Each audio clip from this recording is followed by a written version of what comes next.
তারা কালীর প্রসাদ খায় না কেন? আমরা মা কালীর প্রসাদ, আমরা শুধু কৃষ্ণ প্রসাদ খাই। যিনি কৃষ্ণ কুরুক্ষেত্রের ময়দানে বিশ্বরূপ ধরলেন। বিশ্বরূপ এক রূপে সমস্ত জগৎ তিনি দেখিয়ে দিলেন, আমি কালী, আমি ব্রহ্মা, আমি শিব, আমি মহেশ্বর। এ জগৎ মৃত, আমি মেরে রেখেছি।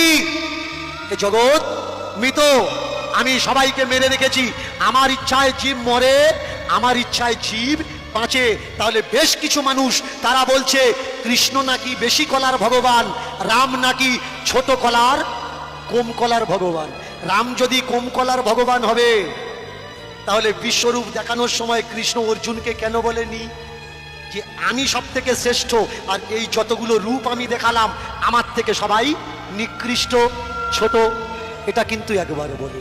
তাহলে কৃষ্ণকে বড় বানিয়ে অন্যান্য দেবদেবীকে ছোট বানাচ্ছে কিছু মানুষ, যে ওরা ছোট। তারাই আবার বলছে যারা দীক্ষা নেয় না তাদের হাতে আমরা খাই না।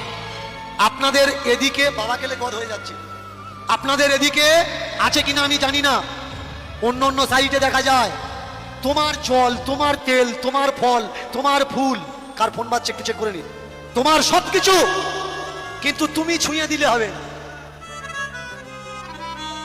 শুধু ওরা ছুঁয়ে নিয়ে ওদের মতো রান্না। তোরা বল না ভাই যে তোরা একটু তেল মরিচ মশলা বেশি খাবি, আমরা দিয়ে দিচ্ছি।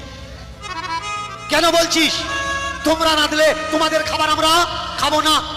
শুধু তাই নয়, তুমি মন্দিরে উঠতে পারবে না, তুমি মাছ খাও, তুমি মাংস খাও, তুমি পেঁয়াজ খাও, তুমি রসুন খাও।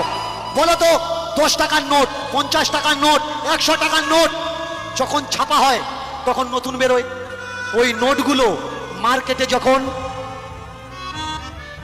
ঘোরে, একটা মদ দোকানিও হাত দিয়ে ধরে, মদ খেতে খেতে মদখোরও হাত দিয়ে ধরে, যে গরুর মাংস বিক্রি করে মাংস কেটে সেও ধরে, যে মুরগির মাংস বিক্রি করে মাংস কেটে সেও ধরে। তাহলে ওই টাকাটা তো জন্মের পর থেকে জীবনে আর ধোয়া হয় না। তোমরা যখন মঠ মন্দিরের জন্য কালেকশনে যাচ্ছ, ওই টাকাটা হাত পেতে নিয়ে বুক পকেটে ঢোকাচ্ছ, কই ধুয়ে নাও না তো? যে মাছ মাংস বিক্রি করা মানুষ তারা ধরেছে, টাকাটা ধুয়ে নি, তোমরা ওতে অসুবিধা নেই, কিন্তু জীবন্ত মানুষ